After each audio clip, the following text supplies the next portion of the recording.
So I'm David Schwartz. I'm CTO at Ripple. We're one of the main developers for the XRPL, XRP ledger. It's a blockchain, started in the first blockchain that wasn't a clone of Bitcoin.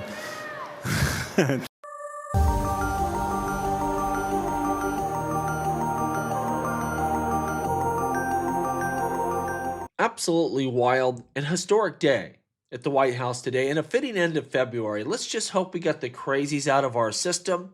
We can have a calm March where we bag some successes, because there's a lot within crypto to be excited about. We just need a little bit of breathing room here. We're not sitting in a bad situation here. We see Bitcoin $85,788 right now at the time of this recording. XRP at $2.20. Like, we're positioned nicely. We're not going to talk about Ethereum. Like, we're going to leave that over there, what it's doing. But in general, crypto market is set up well. We should make progress in terms of regulations. We're in a lot better place there, which will pave the way for adoption and new investment to roll in. So things are looking good. We just need a little breathing room here, and I think it will be okay. Now, that opening clip to this video is David Schwartz. He was at ETH Denver going over, smart contract functionality on the XRP ledger directly, kind of what that will look like, and also the Ethereum sidechain, the EVM sidechain for the XRP ledger.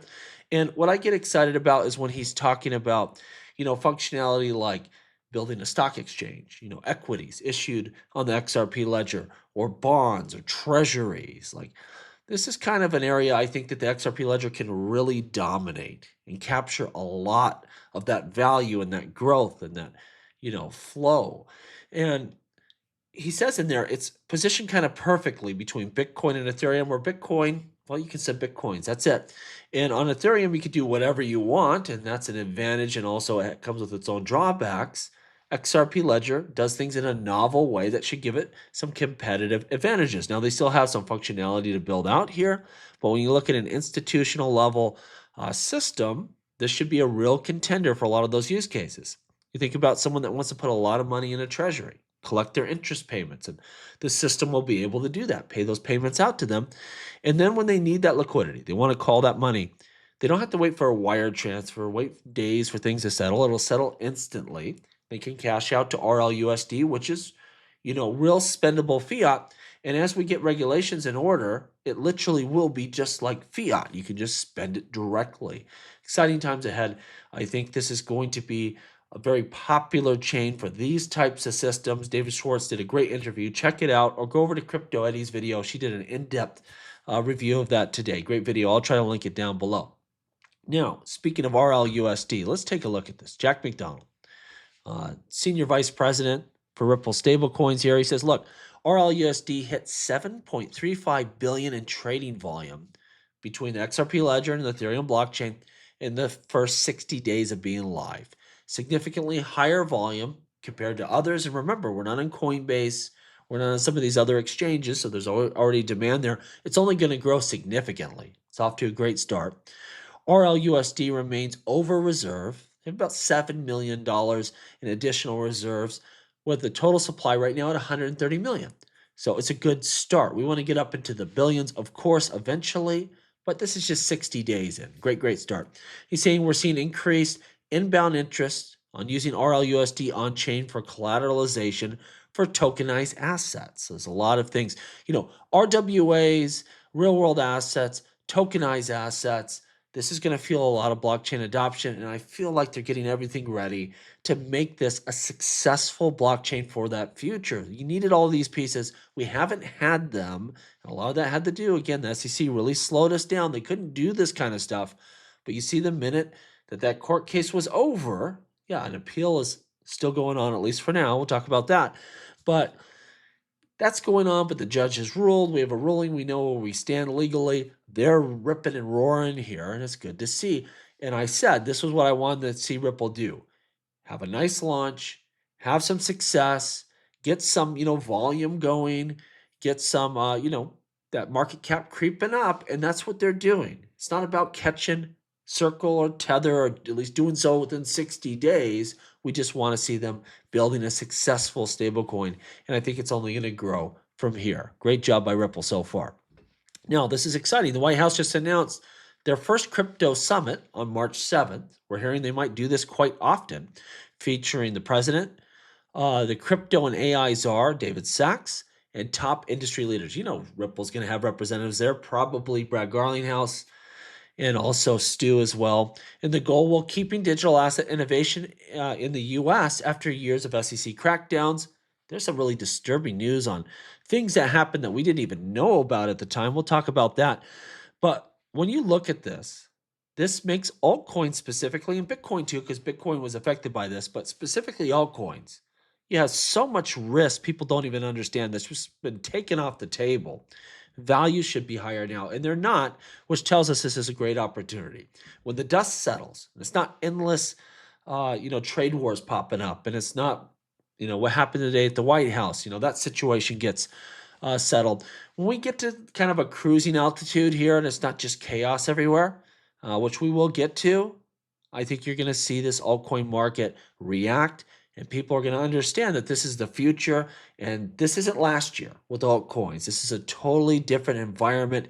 We should adjust to that, and we will see altcoin values really explode upwardly, in my opinion. Now, this is irritating. We're all waiting for the SEC to end the Ripple case, and what happened today? Well, the SEC's fraud case against Richard Hart was tossed. Now, I don't have anything against Richard Hart.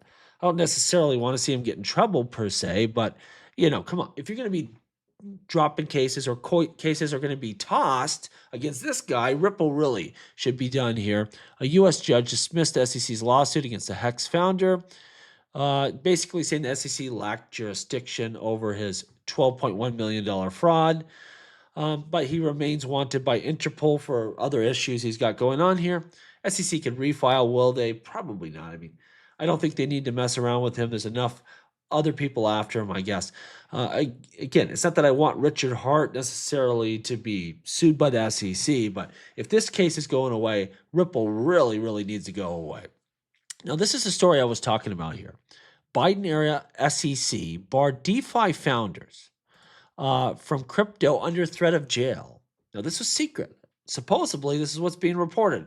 They went to crypto founders and they're like, yeah, you ain't doing this. You ain't doing this here. You have to sign off guaranteeing that or you're going to go to jail. And not only that, not only was it the threat of prison, but they also had non-disparagement clauses, NDAs. They had NDAs against DeFi founders that, they can only speak to Congress. They can't tell the public what's going on.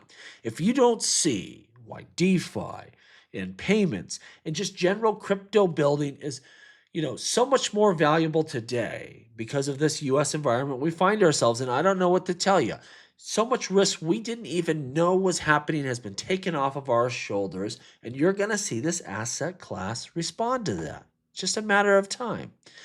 Tony saying kind of what I was trying to say, just more eloquently. A lot of people crying about the SEC not announcing updates about the Ripple case. Just be patient. It's a more complicated case. It's not just a simple Wells notice or ongoing case. I mean, we got 125 million, a judge ruling. It's not so easy to reverse. And while we can kind of understand that, at the same time, we've had enough. We hate being last every time. We hate, Ethereum getting free passes. And now they got just another one. Consensus got let off the hook. It's our time, man. Let's get after this. I think it's going to happen. It's exactly what Tony's saying. It's just more complicated. It's taking a little more time. But, we need this done as fast as possible. Hopefully it's done any moment here. Breaking CMA Group to launch Sol futures on March 17th. This is exciting. Usually, not always, but usually you see futures trading before you see ETFs are accepted. I don't think it's required, but I guess the main idea here is you have some foundation, some past, some history in a regulated market where you can show price discovery, things of this nature, where when you're looking at these crypto exchanges, can you really rely on that? Do we know the pricing is, what it's claimed to be? This just gives you extra stuff in that file to get that ETF approved. Hopefully we see this as well for XRP and many other cryptocurrencies. ARK Invest, they buy $8.7 million worth of Coinbase shares while selling nearly the same amount of its own Bitcoin ETF. ARK has decided that Coinbase is going to be the faster horse here than Bitcoin for the duration of this bull market, at least for this $8.7 million allocation. What do you think down below? What's going to have the better growth? I guess Coinbase can capture a lot of that value from altcoins. Altcoins probably do outperform Bitcoin from now to the top. We'll see. Tell me what you think, though. We see BlackRock adds its own Bitcoin ETF to its 150 billion model portfolio universe. So they have a lot of portfolios that are based on time or risk or different allocations across asset classes. Well, now the people that are building out those portfolios, they can add Bitcoin in those, in these BlackRock ETFs. So it's just going to have more demand for the asset class and more options and more money flooding into Bitcoin.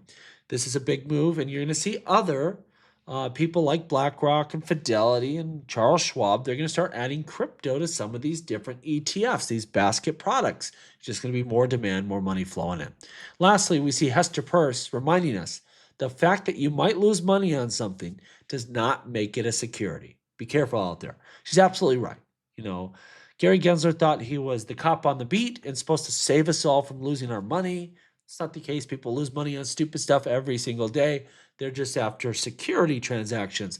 That's all they should be concerned about. It's good to see the SEC, turning a new leaf, a new outlook on this, because this is something we can work with. Sensible regulations, sensible, guidance, and that's important. Let me know what you think down below. As always, please like, please subscribe. The revolution will be televised right here on Jungle Link.